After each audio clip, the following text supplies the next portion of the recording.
नमस्कार दोस्तों, मैं रोहित गुप्ता स्वागत करता हूं आपका अपने YouTube चैनल पर। आज की वीडियो में हम करने वाले हैं NIOS क्लास 12th की कंप्यूटर साइंस का TMA सॉल्व, जो कि सेशन 2024-25 का है। यानी जिन भी स्टूडेंट का एग्जाम अप्रैल 2025 या अक्टूबर 2025 में होने वाला है, उनके लिए ये TMA है। सारे आंसर आपको सॉल्व्ड मिलेंगे। कंप्यूटर साइंस का TMA कितने मार्क्स का होता है और थ्योरी एग्जाम कितने मार्क्स का होगा, प्रैक्टिकल कितने मार्क्स का होगा, ये सारी चीजें जो है हम इस वीडियो में डिस्कस करने वाले हैं। TMA कैसे बनाना है, कब सबमिट करना है और कहाँ पे सबमिट करना है, ये भी डिटेल्स हम आपको इस वीडियो में देने वाले हैं।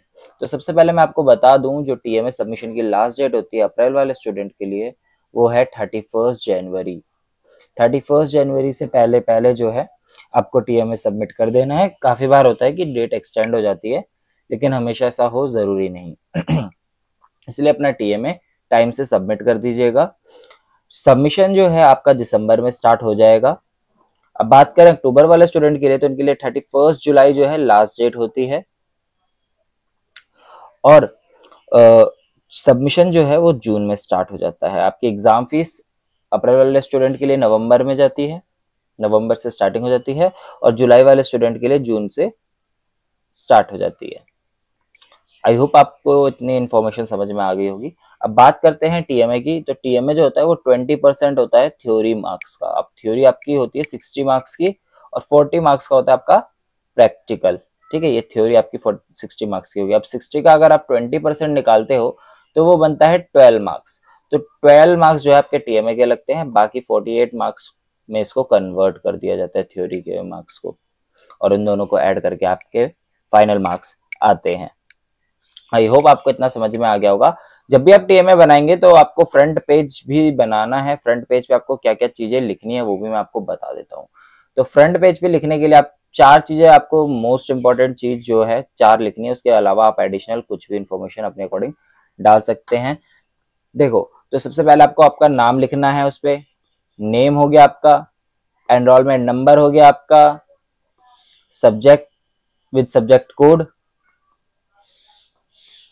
और उसके बाद आपका AI का मतलब होता है स्टडी सेंटर। तो आपको स्टडी सेंटर का नाम लिखना है विद स्टडी सेंटर कोड। ठीक है, तो ये चार इंफॉर्मेशन जो है, चीजें जो है जरूरी है। इसके अलावा आप अपना क्लास लिख सकते हैं और भी एडिशनल चीजें अगर जो लिखना चाहते हो आप वो भी मेंशन कर सकते हैं। ठीक है, तो ये कुछ इंफॉर्मेशन है जो आपको ऐड करनी ही करनी है फ्रंट पेज में। उसके अलावा आपकी चॉइस है।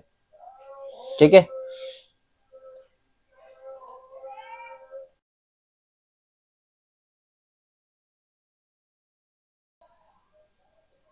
तो स्टार्ट करते हैं TMA सॉल्यूशन। तो सबसे पहला क्वेश्चन जो आपका 2 मार्क्स का है वो देख लेते हैं। तो इसमें बोला हुआ है answer any one of the following question in about 40 to 60 words. 40 to 60 words में आपको बोला गया है। तो इसका हमने सेकंड पार्ट करा जो कि इजी था। Arrange the following units of memory in ascending order of storage capacity. अब ये आपको स्टोरेज कैपेसिटी दे रखी है और बोला इसको असेंडिंग ऑर्डर में अरेंज करना है। तो इसको हमने असेंडिंग ऑर्डर में अरेंज कर दिया है, और साथ ही साथ इसमें कितने बिट्स या कितने KB है, कितने MB है, कितने मिला के ये होते हैं, वो सब लिख दिया है यहाँ पे आपको। ठीक है, आई होप आपको समझ में आ गया होगा। इसके बाद क्वेश्चन नंबर 2 आ जाता है। Answer any one of the following questions in about 40 to 60 words. 40 to 60 words में आपको इसका आंसर देना है। इसका हमने फर्स्ट पार्ट करा हुआ है। How do compilers differ from interpreter in the way they convert the high level language code source code into machine code object code.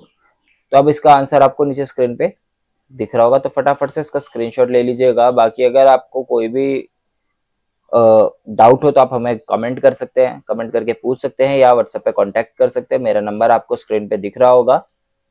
इसके बाद क्वेश्चन नंबर 3 आ जाता है। Answer any one of the following questions in about 40 to 60 word. 40 to 60 words में आपको इसका भी answer देना है। इसका हमने सेकेंड पार्ट करा है। One of the most important skill an entrepreneur must have is the soft skills. List out any 4 major skills that come under the soft skills.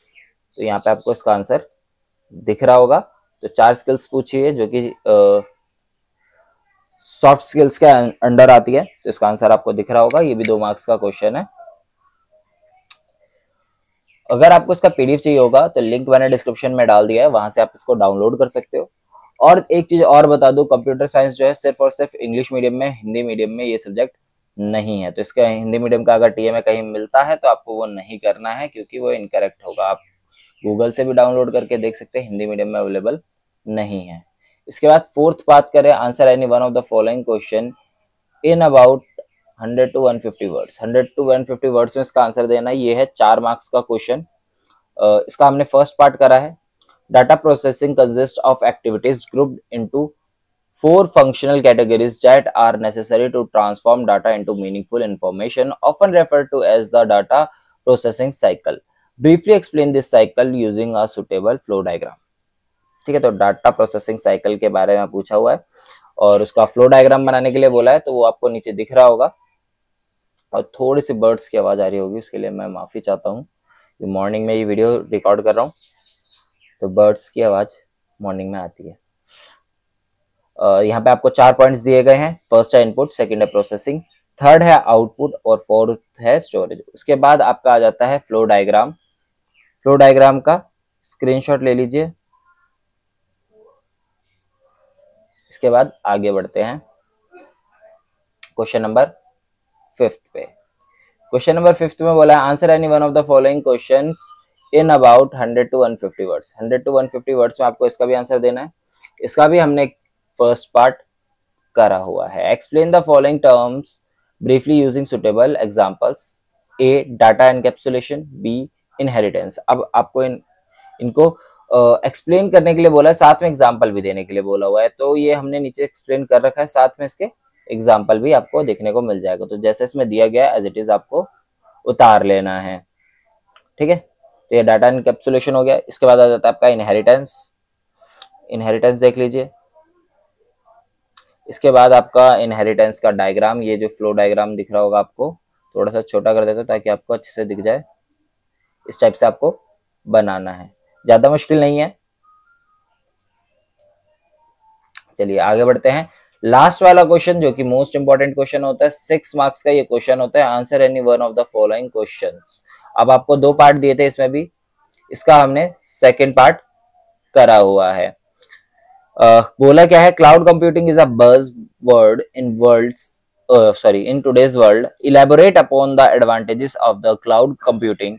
Also differentiate between SaaS, PaaS and IaaS with suitable examples. अब आपको advantages नीचे दिए गए हैं। पहला advantage है cost efficiency, second है scalability, third है एक्सेसिबिलिटी, फोर्थ है ऑटोमेटिक अपडेट, फिफ्थ है डिजास्टर रिकवरी। तो ये 5 पॉइंट्स आपको लिख लेना है। उसके बाद 6th पॉइंट भी है इसमें। 6th पॉइंट है आपका एनवायरमेंटल सस्टेनेबिलिटी। तो ये 6 पॉइंट्स हो जाते हैं आपके टोटल, इनको आपको लिख लेना है। उसके बाद आ जाता है आपका डिफरेंशिएट बिटवीन। तो डिफरेंशिएट बिटवीन आपको स्क्रीन पे दिख रहा होगा, सेम टू सेम ऐसे ही लिखना है आपको जैसा आपको इसमें दिख रहा है। ठीक है, तो सबसे पहले आपको डेफिनेशन तीनों की दे रखी है। थर्ड में सेकंड पॉइंट में आपको यूजर कंट्रोल दे रखा है। थर्ड में आपको एग्जांपल्स दे रखा है, क्योंकि विद एग्जांपल्स बोला हुआ है तो हमने एग्जांपल्स भी डाले हैं इसमें। उसके बाद टारगेट यूजर्स, उसके बाद मैनेजमेंट रिस्पॉन्सिबिलिटी, फिर बिलिंग मॉडल। तो ये 5 पॉइंट्स इसमें आपको दे रखे हैं टोटल, 6 पॉइंट्स दे रखे हैं इंक्लूडिंग एग्जांपल। तो ये 6 के 6 पॉइंट्स आपको एज इट इज उतार लेने हैं। तो इस वीडियो में इतना ही। नेक्स्ट वीडियो आपको कौन से सब्जेक्ट के टीएमए की चाहिए कमेंट करके जरूर बताइएगा, हम जरूर लेकर आएंगे। Thanks for watching us, have a nice day. Video को लाइक करें और हेल्पफुल रही हो तो हेल्पफुल कमेंट कर दे। Thanks for watching us, have a nice day, stay tune with एडुसेंटर।